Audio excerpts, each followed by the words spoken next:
Welcome to Energy Careers, a segment of the Energy Conversations podcast dedicated to exploring opportunities in the dynamic world of the energy sector. For 13 years, I've had the privilege of navigating this sector, and it has significantly shaped my professional and entrepreneurial journey. Join me as we uncover exciting pathways for those interested in making their mark in this exciting sector. Let's dive in. Welcome to Energy Careers segment, a segment of Energy Conversations podcast. This is where we get into the real journeys of people working in the energy sector, how they got started, what shaped them, and what lessons have they picked up along the way. Every journey is different. And by sharing these stories, we hope more young people can see themselves in the space and be inspired to step in. And today we're flipping the script, interviewing the woman behind the platform, Thokozile Zambane. Let's start at the beginning. What did you study and how did you first get involved in the energy sector? Hello. So I studied BCom Law and an LLB at the University of Pretoria. I'm an admitted attorney. And I first got involved in the energy sector around 2010, 2011. I was working for a law firm that did quite a bit of work in the South African energy sector. And I was working and at the time I was working on project finance transactions and a number of transactions in the mining sector. And when the Renewable Energy Independent Power Producer Program was launched, I had the transferable skills and really got an opportunity then to start doing quite a bit of work on bid submission and financial close of a number of the round one projects. So up to this point, what has then your career looked like? So I started my career doing articles at Worksman's Attorneys. And then from there, I moved to join the banking and finance team of Norton Rose Fulbright. And that's really how I started doing a lot of work in energy sector. I then spent some time in working for City Global Markets in London. And then I made the decision in 2015, around 2015, I was over being a lawyer and I joined E.ON, a German utility. That was probably one of the most exciting jobs that I had. It was my first non-legal job. I was a bid strategist. E.ON was new into the South African energy sector or into the South African energy market. And we were part of the team building that up. Unfortunately, we got retrenched for operational reasons. ER just made a decision to take a different direction coming when looking at the South African energy sector or looking at the South African market at the time. And at that point in time, I couldn't go back. I couldn't go back to law. I had seen too much, or I'd always. And I think my entire time also being in practice and being a lawyer, it was, I always felt like we were seeing just one part of the transaction. I felt like, I wanted to be there and be part of the hunt. And I felt at times that we were just papering or we were just plating the meals. But I wanted to really be there in the chase. And I wanted to explore more and understand more about what was happening in the sector. And it was then that I made the decision to become an entrepreneur. For me, I saw it as an opportunity to really being able to explore as much as possible about the sector without necessarily being put into a legal box. And that's really how I transitioned into being an entrepreneur in the energy sector. Founding an advisory and capability building firm. So I did quite a bit of work advising on the development and financing of energy projects in South Africa to a lesser extent at the time, but more around SADC when working in countries like Namibia and advising on projects in Mozambique as they were expanding their energy sector. I've also then been fortunate enough to also then be a part of very different businesses in the sector, having spent about 5 to 6 years trying to develop power projects under private PPAs. Spent some time actually owning different businesses in the infrastructure value chain. There was a season that I was involved in capital equipment and also had an interest in a manufacturing facility. And then around 2020, I joined Bayaka Infrastructure Partners, and there are a South African infrastructure fund manager. I joined as a partner and COO, and that really has been an opportunity, or a great opportunity in terms of strengthening my investor lens in terms of looking at these projects. And I think what I've realized just in the different roles that I've been involved in the sectors, that, every man has a voice, but money is the volume. And I think the opportunity to work with Bayaka really helped me to understand the investor lens. I'm very passionate about socioeconomic development work. So I have founded a social investment initiative called Read Power, where we donate solar lights to households in informal settlements and townships. And that was really also a response to the work I'd done on the large scale side of things, and realizing that as much as we are putting megawatts on the grid, the reality is there are communities that are just within reach or can see the grid, but will never actually be able to experience the benefits of it. And that's really how Read Power was born. Also really passionate in terms of ensuring that we manage community interests and socioeconomic development interests. And I am currently a chairperson of a community trust, which is one of the shareholders in a wind farm in the Eastern Cape in East London.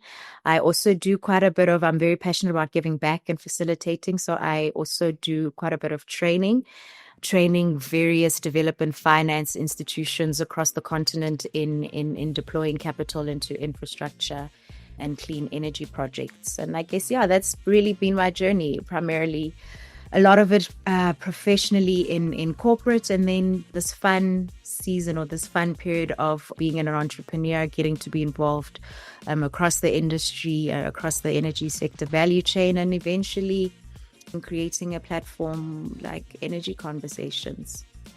What a colorful career. Would you say that in your earlier years there was ever an entrepreneurship bug, or did that only catch on when you wanted to make the change? I think I've always had it, but I don't have those stories of I went to school and I was selling sweets, because I was never that child that ate the sweets. But I don't think that was necessary. But I think I've always felt in me that I couldn't do just one thing, and I wanted to, I really think life is a buffet, and to be able to get up and say I want to have a bit of the steak, a bit of the prawns. That's probably what pulled me closer to entrepreneurship. Funny enough, I think just before the retrenchment, I was on a holiday with friends of mine, and I kept saying to everybody apparently that no, it's time, I need to do my own thing. I don't know what that own thing was, but I think for a while it was almost this background whisper, until I feel like I was forced to actually take the plunge, because realistically, if I hadn't been retrenched, it may have looked very different, and I don't know if I would have been brave enough at the time and with where I was to just resign. I think the retrenchment came as a gift. It came as a gift in the end. So Thokozile, from one of the top law firms in South Africa to an international OEM, if you could go back and give your younger self one piece of advice about building a career in this energy space, what would it be? My advice would really be trust your voice. Trust it. Trust to know what it sounds like firstly, and know that it's not the voice that's in your head telling you that you can't. That's not your voice. That's just fear speaking. So I think it's to really get a sense and hear what your true voice is. Your true voice is often the one that will say to do the scary thing, but it will be pushing you from a place of growth and not really trying to limit you. I think it's quite important to learn the technical language as early as possible. I know that at the beginning of my career, every time I'd leave a negotiation or leave a meeting, I'd be there on Investopedia or whatever and just be trying to understand half of what had been said in the meeting. So I think it's very important that you do that. It's okay to know that it's not going to make sense. It is absolutely, in fact, it is expected that you will probably sit in the first couple of meetings and not know what's going on. But that's why it's an opportunity for you to learn and really be intentional about learning that technical knowledge. I think it's important to stay very curious, to stay curious about what's happening in the world. Build relationships intentionally. I don't think we really do that, and I don't think a lot of space is given for intentionally building those relationships. And when I say that, it's because I think generally when we look at networking, it almost always feels very transactional. And I think when we're building relationships with intention, it's not asking the questions that are, you can almost hear it when somebody's trying to find a way to see how they're going to get something from you.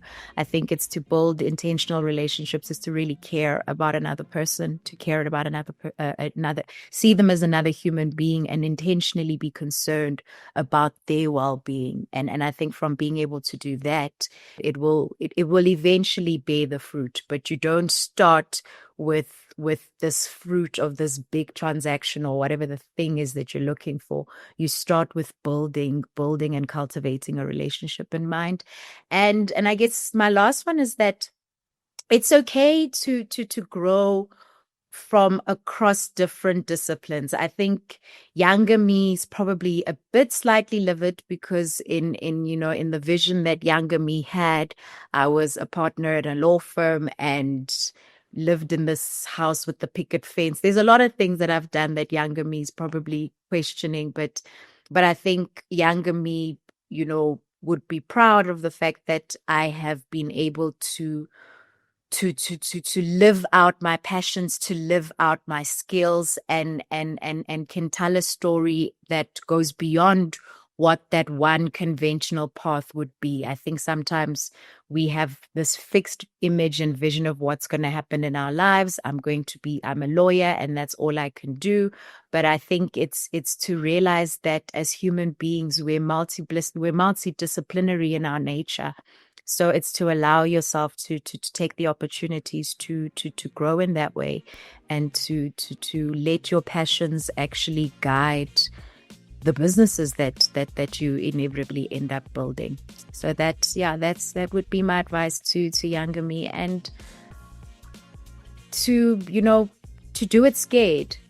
The fear is never going to go away. I think I want to just end off on that, and that the fear never leaves. So fear should never be an indication of whether or not you're ready. In fact, you will see an increase in fear when you probably are at your readiest. So be ready to do it, and don't be afraid to do it scared.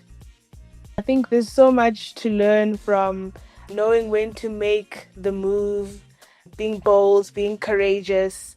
Really a lot to learn from. This has been such a powerful conversation, and we know that there's a big change coming for this segment too.